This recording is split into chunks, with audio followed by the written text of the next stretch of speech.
এখন বক্তব্য রাখবেন বাংলাদেশ জামাত ইসলামীর সংগ্রামী আমির, সংসদে বিরোধী দলীয় নেতা, 11 দলীয় ঐক্যের প্রধান, জাতীয় নেতা, মানবিক নেতা, বাংলাদেশকে একটি ক্ষুধামুক্ত, দারিদ্র্যমুক্ত, মানবিক বাংলাদেশ গড়ে তোলার রূপকার আমাদের শ্রদ্ধেয় নেতা, সংগ্রামী জননেতা জনাব ডাক্তার শফিকুর রহমান। সংগ্রামী জননেতা জনাব ডাক্তার শফিকুর রহমান। নারে তাকবীর, নারে তাকবীর।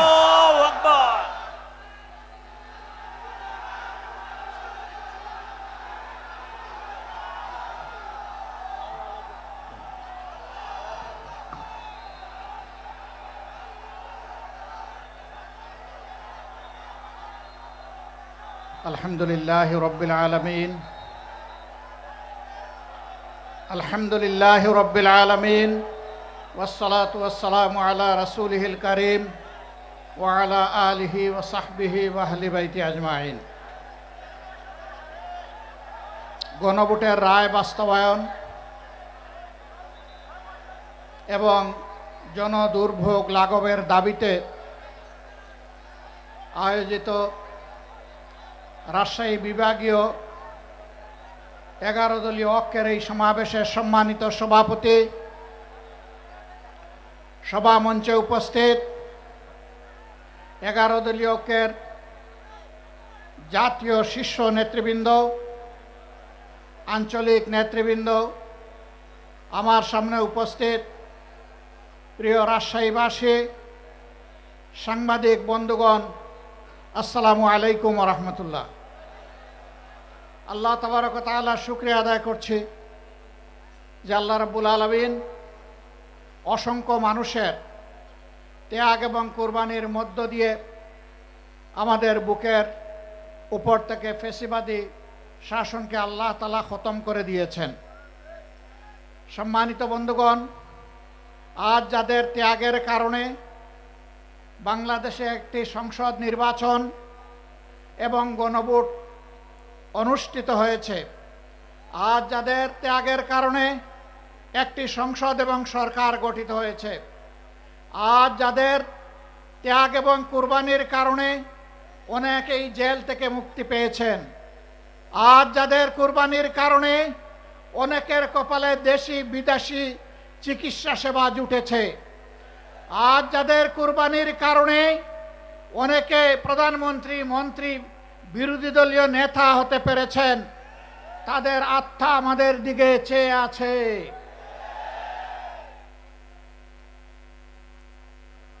আল্লাহ রাব্বুল আলামিন সব কিছুর পূর্ণাঙ্গ এবং নির্ভুল সাক্ষী। এই পরিবর্তন যখন হয়, তখন একদল জানবাজ তরুণ এবং তরুণী সামনে এসে বুক চিতিয়ে তারা ভয়কে জয় করে গুলির মুখে আন্দোলন গড়ে তুলেছিল। এটি সঠিক। 15.5 বছর ফ্যাসিবাদী শাসনের বিরুদ্ধে আমরা যারা বিরোধী দলে ছিলাম দফায় দফায় আন্দোলন করেছি, কিন্তু আমাদের আন্দোলনের মুখে ফ্যাসিবাদীরা পালিয়ে যায়নি। যেদিন এই তরুণ তরুণীরা সিদ্ধান্ত নিয়ে সামনে এসেছিল, জনগণ তাদের ডাকে সাড়া দিয়েছিল। নারী, পুরুষ, শিশু, কিশোর, যুবক, আবাল, বৃদ্ধ, বনিতা সকলে রাস্তায় নেমে এসেছিল। আন্দোলন সেদিনই সফলতার মুখ দেখেছিল। এখন সরকারি দলের বন্ধুরা তাদের কাউকে বলে শিশু পার্টি আর কাউকে বলে গুপ্ত। লজ্জা! যাদের কারণে আজকে আপনাদের এই গদি, তাদের নিয়ে আপনারা উপহাস করছেন, এর পাওনা বুঝে নেওয়ার জন্য তৈরি হন। এই জাতি ঠিকই পাওনা বুঝিয়ে দেবে আপনাদেরকে। আপনারা জাতিকে ধোঁকা দিয়েছেন এবং ইতিমধ্যে তা স্বীকার করে নিয়েছেন। আপনাদের নেতা বলেছিলেন, আমরা যদি ধোঁকা দেই আগামীতে জনগণ আমাদেরকে আস্থা করে নিক্ষেপ করবে। সেই আস্থা করে দেখার জন্য আপনারা তৈরি হন। গণভোটের রায় অগ্রাহ্য করার মানে হচ্ছে এদেশের জনগণকে অপমান করা, তাদের ভোটকে অস্বীকার করা, তাদের রায়ের প্রতি বৃদ্ধাঙ্গুলি দেখানো। মনে রাখবেন, জনগণের বিরুদ্ধে দাঁড়িয়ে অতীতে কেউ কোনোদিন রেহাই পায়নি, আপনারাও রেহাই পাবেন না।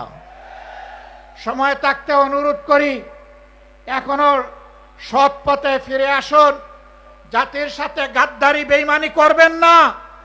আপনারা এসে বলুন, আমরা ইতিমধ্যে যা করেছি ভুল করেছি, আমরা জনগণের দেওয়া রায়, গণভোটের রায় আমরা বাস্তবায়ন করব। হয়তো জনগণ তখন আপনাদেরকে ক্ষমা করবে। আপনারা বলেন আপনারা নাকি সংস্কারের প্রবক্তা, আপনাদের আগে কেউ সংস্কার কর্মসূচি ঘোষণা করে নাই, কিন্তু আফসোস আপনাদের সংস্কার কর্মসূচির প্রথম দফার সাথে আপনারাই আজকে গাদ্দারি করছেন। এই দফায় লেখা আছে, আপনারা যদি নির্বাচিত হন তাহলে এই দেশকে মেরামত করা লাগবে, আর মেরামত করতে হলে সংবিধানের সংস্কার সাধন করা লাগবে। আজকে আপনারা বলছেন সংস্কার কি জিনিস সংবিধানের আপনারা বুঝেন না। তাহলে কি আপনারা শিশুর মতো না বুঝে প্রথম দফায় লিখেছিলেন? আপনারা আপনাদের ইশতেহারে লিখেছিলেন বাংলাদেশের কোথাও অনির্বাচিত কোনো জনপ্রতিনিধি থাকবে না। সরকার গঠন হওয়ার পর 42টা জেলায় ইতিমধ্যে আপনারা প্রশাসক নিয়োগ করেছেন। প্রশাসক কি নির্বাচিত জনপ্রতিনিধি? তা আপনারা তো আপনাদের ইশতেহারের সাথেই তো বিশ্বাসঘাতকতা করছেন। প্রিয় দেশবাসী, আপনারা আগে বলেছিলেন আপনারা বিচার বিভাগের স্বাধীনতা নিশ্চিত করবেন। এখন আপনারা সেই যে অর্ডিন্যান্স ছিল সেই অর্ডিন্যান্সের আপনারা বিরোধিতা করছেন এবং আপনারা বলছেন এটা এখন আপনারা করবেন না। তার মানে বিচার বিভাগকে নিজেদের হাতের মুঠায় রেখে আগামী দিনে আপনাদের আকাম কুকামের প্রতিবাদ যখন জনগণ করবে, তখন সেই বিচার বিভাগকে অতীতের ফ্যাসিবাদী কায়দায় জনগণের বিরুদ্ধে আপনারা কাজে লাগাতে চান।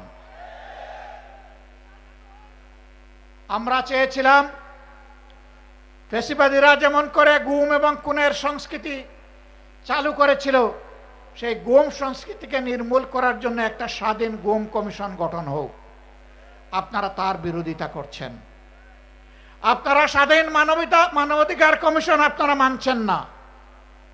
আপনারা একটা নিরপেক্ষ কমিশনের মাধ্যমে পিএসসির নিয়োগ আপনারা মানবেন না। আপনারা উল্টা পথে চলছেন। আপনারা মনে রাখবেন, যেই পথ ধরে স্বৈরাচার চলেছিল একই পথ ধরে আপনারাও হাঁটছেন। স্বৈরাচারের যে পরিণতি অতীতে হয়েছে, আপনাদের পরিণতি ভিন্ন হবে না যদি এই পথ থেকে আপনারা ফিরে না আসেন। এই সংসদের মেয়াদ মাত্র গেল 2.5 মাস।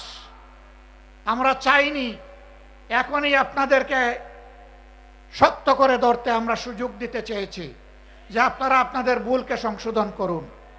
মনে রাখবেন, আমাদের এই উদারতা যেন কোনো দুর্বলতা হিসেবে আপনাদের কাছে ধরা না দেয়। ভালো কাজ করবেন, আমরা পানির মতো তরল। মন্দ এবং অন্যায় কাজ করবেন, জনগণের বিরুদ্ধে অবস্থান নেবেন, আমরা ইস্পাতের চাইতেও কঠিন হয়ে দাঁড়াবো সেদিন। দেশ এবং জনগণের কোনো ক্ষতি আমরা মেনে নেব না। আপনাদের নেতা বলেছিলেন দুর্নীতিকে টুটি চেপে ধরবেন। আপনারা ক্ষমতায় এসেই বললেন যদি সমঝোতার ভিত্তিতে কিছু নেওয়া হয় এটা চাঁদা হবে না। ধিক্কার জানাই। আজকে আপনাদের পরিচয় হয়েছে, আপনাদের নাম ছিল জাতীয়তাবাদী দল, এখন মানুষ বলে চাঁদাবাজি দল। একজন চাঁদাবাজকেও আপনারা কবজায় আনেন নাই। জনগণ বিশ্বাস করতে বাধ্য হবে মাথা থেকে পায়ের পাতা সবাই চাঁদাবাজ। নাইলে কেন চাঁদাবাজি বন্ধ হচ্ছে না? সব জায়গায় কেন দুর্নীতির মহা উৎসব চলছে? গায়ের জুড়ে সব জায়গায় রাজনৈতিক দখলবাজি কেন চলছে? বাংলাদেশ ব্যাংকের মতো সেন্ট্রাল ব্যাংকের জায়গাটাও আপনারা ঠিক রাখলেন না। সেখানে একজন দলখানা লোককে আপনারা, অযোগ্য লোককে আপনারা বসাই দিলেন।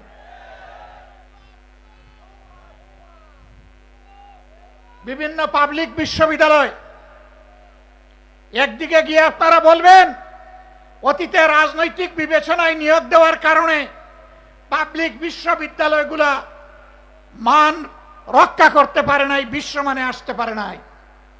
আবার আপনারা দক্ষ বিসি, প্রবিসি, প্রক্টর, প্রভুষ সবাইকে সরিয়ে দিয়ে দলখানা লোকদেরকে সেখানে বসাবেন।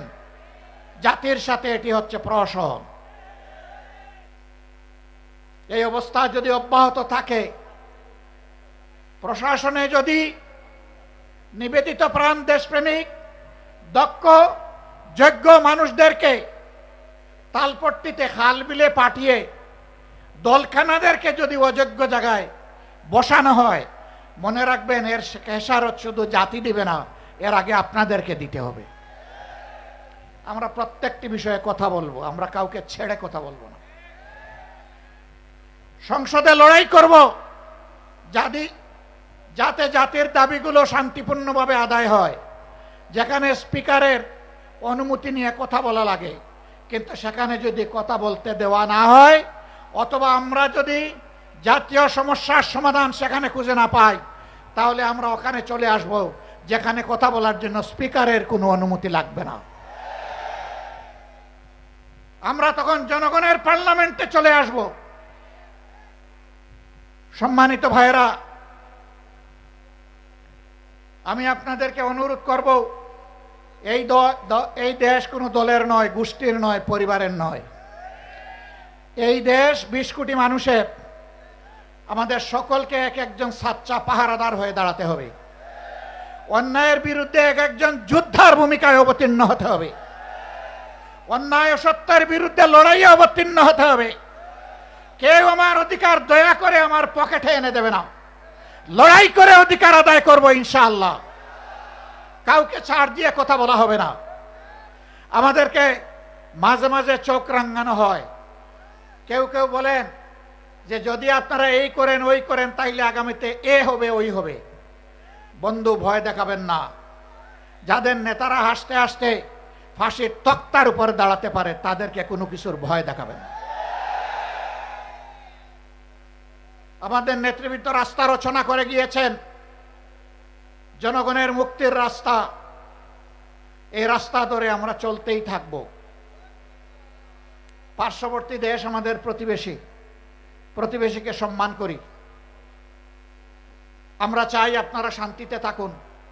আমরা চাই আপনাদের দেশের ভিতরে মানবিক পরিবেশ তৈরি হোক। আমরা চাই না ধর্মের ভিত্তিতে সেখানে বিভাজন এবং অশান্তি হোক। কিন্তু আমরা দেখতে পাচ্ছি সেখানে শুধু মুসলিম নামের পরিচয়ে মানুষকে নাজেহাল করা হচ্ছে, আর বাংলাদেশের দিকে লাল চোখ দেখানো হচ্ছে। বন্ধু, এটা তিতুমিরের বাংলাদেশ, হাজী শরীয়তুল্লাহর বাংলাদেশ, শাহ মখদুমের বাংলাদেশ। এই বাংলাদেশের দিকে চোখ রাঙাবেন না। হুমকি ধমকি দিবেন না। আমরা চাই আমরাও শান্তিতে থাকি, আমরা চাই আপনারাও শান্তিতে থাকুন।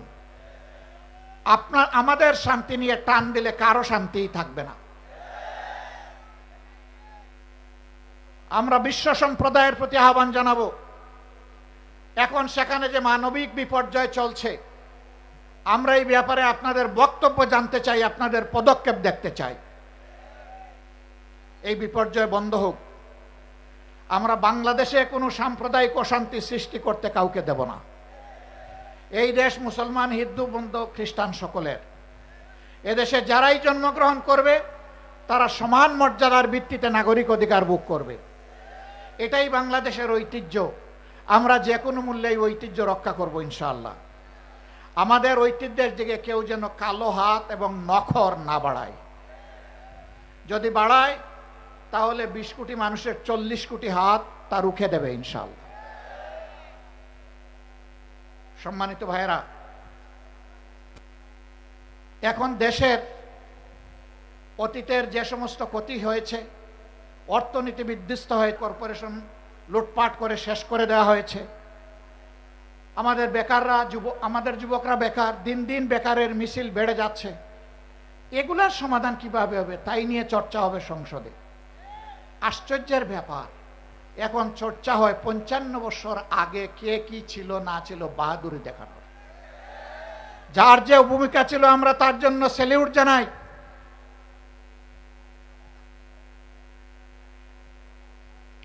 আমরা যার যে ভূমিকা আছে তার জন্য অবশ্যই স্যালিউট জানাই। কিন্তু একটা জাতি যদি ভবিষ্যতের দিকে না তাকাইয়া চিংড়ি মাছের মতো শুধু পিছনের দিকে তাকায়, এই জাতি জীবনে এগিয়ে যেতে পারবে না। ইতিহাস আমরা চর্চা করব, কিন্তু ইতিহাস নিয়ে পড়ে থাকবো না।